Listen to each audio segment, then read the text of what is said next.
우리 52일 동안에 걸친 성벽 공사가 이제 완공되어졌습니다.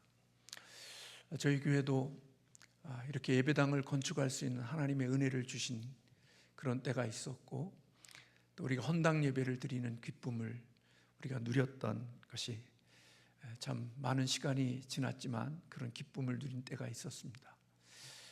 또 이 예배당을 지을 때 참 많은 주변에 있는 사람들의 저항과 반대와 그리고 많은 그런 것들이 있었지만, 그럼에도 불구하고 하나님께서 은혜를 주셔서 우리에게 이 예배당을 이렇게 완공하고 헌당할 수 있는 기회를 주셨습니다. 또 우리 작지만 비전센터를 지을 때도 가까운 교회를 다녔던 사람임에도 불구하고 자기 눈에는 교회에 자기 눈에 흙이 들어오기 전까지는 절대로 저 비전센터를 짓지 못한다는 그런 반대하는 사람이 있었지만, 그럼에도 불구하고 하나님께서는 그래도 우리에게 적은 작지만 비전센터를 미래를 위해서 하나님이 준비해 주셨습니다. 우리가 이 모든 건물을 완공하고 예배당을 완공하고 하나님께 드렸던 그 예배 시간의 감격이 저에게도 있고 또 여러분들에게도 그런 감격하는 시간들이 있었을 거라고 생각이 됩니다. 오늘 본문에 있는 이 말씀은 바로 느헤미야와 이스라엘 백성들이 52일 동안의 짧은 기간 동안에 성벽을 완공하고 이제 봉헌하는 그런 장면이 오늘 우리가 읽은 본문 말씀 속에 기록되어져 있습니다. 느헤미야는 성벽을 완공한 후에 제일 먼저 각처에 흩어져 있는 레위 사람들을 찾아서 예루살렘으로 데려오는 일이었습니다. 그것은 봉헌식에 있어서 필요한 것이 있었는데, 그것은 바로 하나님을 찬송하는 사역 때문에 레위인들을 다 불러 모아온 것입니다. 지금도 우리에게 찬송은 그렇지만 이스라엘 백성들에게도 하나님께 예배할 때 이 찬송은 참으로 중요한 예배의 한 요소였던 것을 볼 수가 있지요. 그래서 우리가 읽은 27절과 28절에 보면 예루살렘 성벽을 봉헌하게 되니 각처에서 레위 사람들을 찾아 예루살렘으로 데려다가 감사하며 노래하며 재금을 치며 비파와 수금을 타며 즐거이 봉헌식을 행하려 하며, 이에 노래하는 자들이 예루살렘 사방들과 느도바 사람의 마을에 모여들었다, 그렇게 기록하고 있습니다. 그리고 이들은 하나님 앞에 즐거움으로 그렇게 하나님 앞에 찬송하고 노래하고 있음을 보게 되죠. 오늘 이 봉헌식은 결국 우리의 안전과 우리의 튼튼함은 우리가 만든 그곳에 있지 아니하고 하나님의 능력과 하나님의 보호 안에 있다고 하는 그런 고백을 상징하는 그런 예식이었다, 그렇게 볼 수가 있습니다. 그래서 그들이 오늘 29절에 곧 벨길갈과 게바와 아스마웻 들에서 모여들었는데, 이 노래하는 자들은 자기들을 위하여 예루살렘 사방의 마을들을 이루었습니다. 제사장들과 레위 사람들이 몸을 정결하게 하고 또 백성과 성문과 성벽을 정결하게 했다, 그렇게 이야기하고 있습니다. 하나님을 찬양하고 하나님을 봉헌하는 예배를 드리기 전에 그들이 해야 될 일이 바로 제사장과 레위 사람들이 자신들의 몸을 정결하게 하는 것뿐만 아니라 백성과 성문 성벽을 정결하게 하는 일이었다, 그렇게 이야기하고 있습니다. 그런 다음에 느헤미야는 유다 지도자들을 성벽 위에 오르게 했습니다.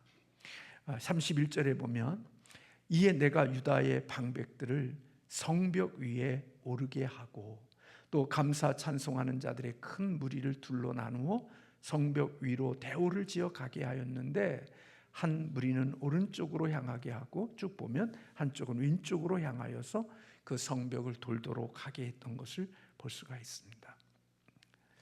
느헤미야가 이 성벽을 지을 때 느헤미야와 이스라엘 백성들이 이 귀한 사역을 반대했던 자들이 조롱했던 내용이 그거였습니다. 야, 여우가 올라가도 무너지겠다, 그렇게 조롱하고 비웃었던 성벽이 바로 오늘 이스라엘 백성들이 52일 동안에 지은 성벽인 것입니다. 그러니까 여우가 올라가도 무너지겠다고 하는 조롱했던 그 성벽에 지금 이스라엘 백성들이 올라가 있는 겁니다. 여러분 이 기쁨 아시겠어요? 우리가 이 예배당을 건축하면서 이런저런 일들로 인하여서 힘들고 어렵고, 또 건축하는 회사가 이런저런 일들로 인하여 예배당이 골조만 올라가고 몇 주 동안 예배당이 지어지지 않는 그런 답답한 모습 속에서 장로님들과 함께 골조 회사에 찾아가서 우리가 어떻게 진행되어지는지를 물어보고, 또 사정하고, 또 건축회사에 찾아가서 내용 증명 보내고, 또 부탁하고 요청하며 참 힘든 시간들을 보냈습니다. 그리고 예배당을 어느 정도 건축하고 이제 중간에 문제가 있어서 우리가 자영업, 스스로 이 예배당을 완성지어 가는 과정 속에 우리가 이곳에 예배당하여 예배드릴 때 엄청난 두께의 내용 증명을 받았습니다. 이 예배당을 향하여 가압류를 하고 자기들이 건축에 대한 건축비를 보상해달라는 8억이라는 소송을 저희들이 건축회사로부터 받으면서, 그때 제가 이만한 두께의 그 문서를 받고 무너졌던 그런 때가 지금도 기억이 납니다. 그 일에 대하여 대처하고 그 일을 진행해 가면서 반수하면서 저희들이 오히려 더 건물을 짓는 일에 있어서 약속한 만큼 공사를 시공하지 못한 것에 대한 보상으로 1심에서 3억이라는 돈을 건축회사가 우리 교회에 지급해 주라는 판결을 받고, 그들이 항소해서 고검에 가서 그들이 우리에게 한 3억 정도를 다시 지체 상환금으로 보상해 주라는 확정 판결을 받을 때까지 많은 시간들을 답변을 보내고, 변호사와 함께 그 힘든 시간들을 보내고, 우리가 하나님 앞에 이곳에서 헌당 예배를 드릴 때 그 기쁨은 말로 할 수 없는 것이었습니다. 오늘 이스라엘 백성들이 너희들이 짓는 성벽이 여우가 올라가도 무너지겠다 하는 조롱과 비웃음 속에서 지어진 그 성벽 위에 올라가서 그 위를 걷는 이스라엘 백성들 느헤미야의 모습을 생각해 보십시오. 아마 굉장한 기쁨과 감격이 그들에게 있었을 것입니다. 그리고 그들은 성벽을 다 돌고, 그리고 하나님의 성전에 들어가 멈추었던 모습들을 오늘 본문에서 기록하고 있습니다. 이때 이들에게 주신 하나님의 기쁨이 얼마나 컸는지 우리 43절 우리 한번 같이 읽겠습니다. 이날에 무리가 큰 제사를 드리고 심히 즐거워하였으니 이는 하나님이 크게 즐거워하게 하셨습니다. 부녀와 어린아이도 즐거워하였으므로 예루살렘이 즐거워하는 소리가 멀리 들렸느니라. 아멘.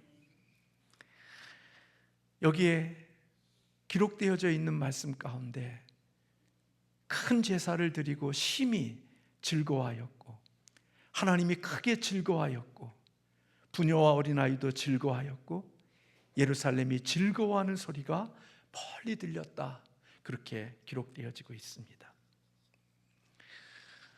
이들은 이 봉헌을 하면서 무척이나 기쁘고 감격이 있었던 것을 볼 수가 있는 거죠. 하나님을 예배할 때 우리는 참 많이 중요한 것들을 잃어버리고 살았습니다. 그것은 바로 하나님의 주신 은혜에 대한 기쁨을 우리는 많이 잃어버린 거죠. 하나님이 너무나도 귀한 선물을 주셨는데 지나오면서 이런저런 일들 때문에 하나님의 주시는 은혜를 잊어버린 거예요. 그리고 우리의 눈에 나타나는 현실과 우리의 나타나는 현상을 보면서 하나님의 주신 은혜를 다 까먹고 기쁨과 즐거움을 잃어버린 예배를 드린 적이 우리에게 참 많다라는 생각이 들었습니다. 그런데 예배는 하나님이 우리에게 베풀어 주신 은혜를 회상하고 그 은혜에 대하여 감격하여 반응하는 거거든요. 그러니까 예배 가운데는 뭐가 있어야 되느냐? 기쁨이 있어야 되는 거죠. 예배 가운데는 즐거움이 있어야 되는 거예요. 근데 하나님이 베푸신 은혜를 다 잊어버리고 망각한 우리들의 현상, 눈에 보이는 현상들 때문에 하나님의 은혜가 우리에게 느껴지거나 우리에게 다가오지 않으니까 우리는 하나님의 주시는 은혜 속에서 나오는 기쁨의 예배, 감사의 예배를 드리지 못한 게 우리들에게 있는 거예요. 저는 그게 마귀의 역사와 사단의 역사라고 생각이 돼요.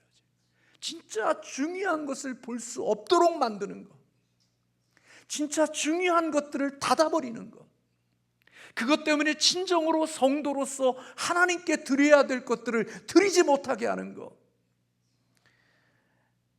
아마 우리들에게는 그런 시간들이 우리에게 있었다라는 생각이 오늘 말씀을 준비하면서 그런 생각이 들었어요. 느헤미야는 기쁨의 진정한 이유를 하나님이 크게 즐거워하게 하셨다 그랬어요. 43절 42날에 무리가 큰 제사를 드리고 심히 즐거워하였으니 이는 하나님이 크게 즐거워하게 하셨습니다. 인간의 공적 때문에 기쁜 게 아니고 느헤미야의 지도력과 이스라엘 백성들의 노고 때문에 즐거워한 게 아니라 하나님이 주신 은혜 때문에 기쁘고 즐거웠다는 거예요. 사랑하는 성도 여러분, 저나 여러분이 이 땅을 살아가면서 우리가 누리고 있는 이 모든 것은 하나님의 구원으로부터 시작되어지는 겁니다. 하나님의 구원이 없으면 없는 겁니다. 하나님이 우리를 중생해 주셨기에 우리는 믿음을 가질 수 있는 것이고 하나님을 예배할 수 있는 자가 되는 것입니다. 모든 것이 하나님의 은혜이고 하나님의 선물이죠. 우리가 부르는 찬양처럼 은혜, 값없는 은혜, 우리가 힘있고 능력이 있어서 한 게 아니라 하나님이 주신 은혜인데 그 은혜를 경험하는 사람들, 그걸 기억하는 사람들에게는 즐거운 기쁨이 있는데 우린 그걸 잃어버리고 사는 거예요.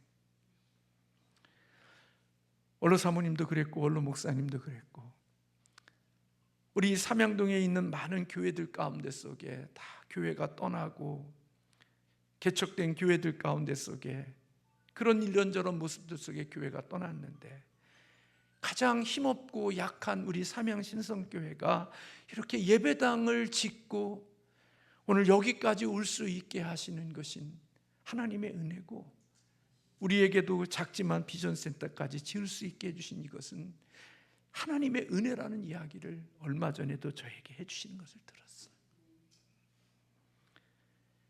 그분에게는 이 예배당을 보면서 너무 감격이 있는, 지금도 저와 함께 이렇게 예배당에 오셔서 이렇게 여기 예배당을 다니시면서 야, 이렇게 좋은데 여기에 성도만 많으면 얼마나 좋겠나.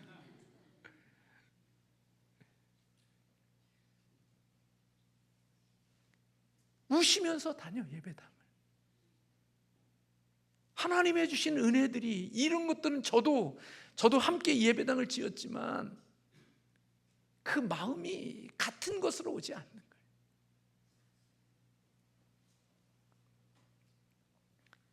우리의 기쁨은 인간의 노력 때문에, 인간의 잘남 때문에 오는 게 아니라 하나님의 은혜에서부터 흘러나와야 그게 진정한 기쁨이 되고 하나님의 감사와 찬양이 되는 거죠. 그래서 우리는 예배 때마다 하나님의 은혜를 기억하는 거예요. 회상하는 거예요. 나 같은 자에게 베풀어 주신 주님의 은혜를 기억하고 그 은혜 속에서 나오는 기쁨과 감사와 찬양이 우리의 가슴 속에 있어야 되는 거죠. 저희가 신학교에서 공부할 때 여러분 설교할 때 여러분들을 설교하는 걸 다 기쁨으로 성도들이 다 환영하고 좋아할 것 같지만 여러분들의 회중 속에 앉아있는 사람들은 팔짱을 끼고 나를 한번 감동시켜봐, 그런 사람도 있고, 대적하는 눈을 가지고 째려보는 사람도 있고, 여러 종류의 사람들이 있을 텐데 여러분들이 설교할 때 누구만을 바라보냐? 나를 감동시켜봐 하고 발 꼬고 끄떡끄떡하고 이렇게 아닌데 하는 그런 사람들 쳐다보지 말고, 목사를 마음에 시험 들어서 째려보는 것 보지 말고, 목사를 사랑하는 눈으로 눈을 뚫어지게 바라보고 은혜 받는 사람들만 바라보고 설교하라는 거예요. 근데 제가 지금 눈을 둘 데가 없어. 다 째려보기 때문에. 제 설교에 은혜를 많이 받았던 분은 천국에 가 계셔. 아니요, 그냥 하는 말이에요. 진짜 은혜를 받고 사모하고. 근데 바로 우리는 그런 예배를 드려야 됩니다.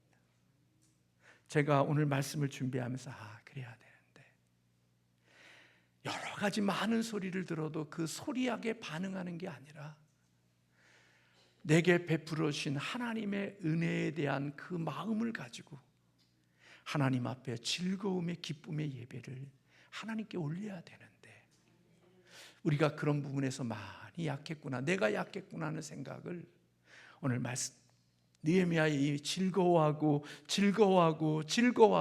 그 즐거움의 소리가 어디까지 했다고요? 멀리 들렸느니라. 할렐루야. 우리의 예배가 그런 예배가 되기를 주님의 이름으로 축복합니다. 하나님이 우리에게 주신 은혜가 참 많습니다. 진짜 많습니다. 그 주신 은혜에 기억하고 우리에게 드리는 기쁨과 감사의 예배가 우리 가운데 있기면 우리 하나님이 우리의 예배를 기쁨으로 받으시는 예배가 될 수 있는 줄로 믿습니다. 고난주간을 지내면서요, 어느 목사님은요 금식 안 해요. 저희는 고난주간에 금식했거든요. 근데 그 목사님은 고난주간에 금식 안 해. 야, 예수님이 우리를 위해서 십자가에 죽으셨는데 우리가 자유를 누려야지, 왜 고난주간에 금식하냐? 그래서 고난주간에 잘 먹어야 된다는 거예요. 그래서 그 목사님은 고난주간에 잘 먹어, 놀러도 가고. 근데 우리는 배운 게 그런 게 아니라 고난주간에는 금식해야 되고 굶어야 되고 그냥 그래야 된다고 배워서 늘 우울하게 시간을 보냈는데, 기독교는 고난의 주간도 있지만 그리스도인의 기독교인에게 축복은 부활이 있는 거예요. 부활이 있는 거예요. 이 땅에 지금 고난의 십자가의 길을 걷지만 우리에게는 이 부활의 영광이 우리에게 있다는 거죠. 그것 때문에 즐거워해야 되고, 그것 때문에 기쁨의 예배를 드려야 되고, 우리는 그것 때문에 감사의 예배를 드리는 자들이 되어야 한다는 거죠. 주 예수 내 마음에 들어와 변하여 새 사람 되어지고. 그 찬송 여러분 아셔요? 모르죠? 저의 찬송가에만 있거든요. 주 예수 내 마음에 들어와. 우리 그거 한번 불러볼까요? 289장. 여러분 찬송가는 없어요. 1절만 합시다. 반주 한번 해줄래?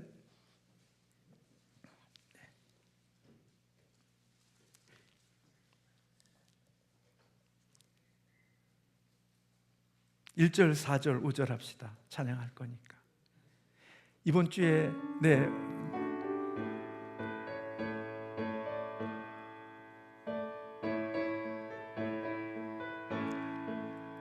주 예수 내 맘에 들어와 계시는 변하여 새 사람 되고, 내가 늘 바라던 참빛을 찾음도 주 예수 내 맘에 오시.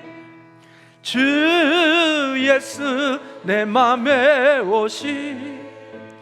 주 예수 내 맘에 오시. 물밀듯 내 맘에 기쁨이 넘치면 주 예수 내 맘에 오시 사망의 음침한 골짜기 가다가 밝은 빛 호련히 비쳐 저 멀리 하늘문 환하게 보임도 주 예수 내 맘에 오시 주 예수 내 맘에 오시 주 예수 내 맘에 오시 물밀듯 내 맘에 기쁨이 넘치면 주 예수 내 맘에 오시 내가 저 전성에 올라가 살기는 주 예수 내 맘에 오시 전성에 올라가 주님을 뵈리니 그 기쁨 비길 데 없네 주 예수 내 맘에 오시 주 예수 내 맘에 오시 물밀듯 내 맘에 기쁨이 넘치면 주 예수 내 맘에 오시 아멘. 우리 43절 한번 다 같이 한번 합독하겠습니다. 이날에 무리가 큰 제사를 드리고 심히 즐거워하였으니 이는 하나님이 크게 즐거워하게 하셨습니다. 부녀와 어린아이도 즐거워하였으므로 예루살렘이 즐거워하는 소리가 멀리 들렸느니라. 아멘. 우리 요즘에 아멘 소리가 좀 커진 것 같아. 또 찬송 소리도 좀 커진 것 같고 우리 기도 시간에도 기도의 소리도 좀 나는 것 같고 아멘 합시다. 그러고 있어요. 모를 뿐이지 우리가 흐르고 있어요. 한번 와보세요. 기도에 와보세요. 하나님이 주신 은혜가 있어요. 우리 교회가 이런 기쁨의 예배가 될 수 있기를 주님의 이름으로 축복합니다. 기도하겠습니다.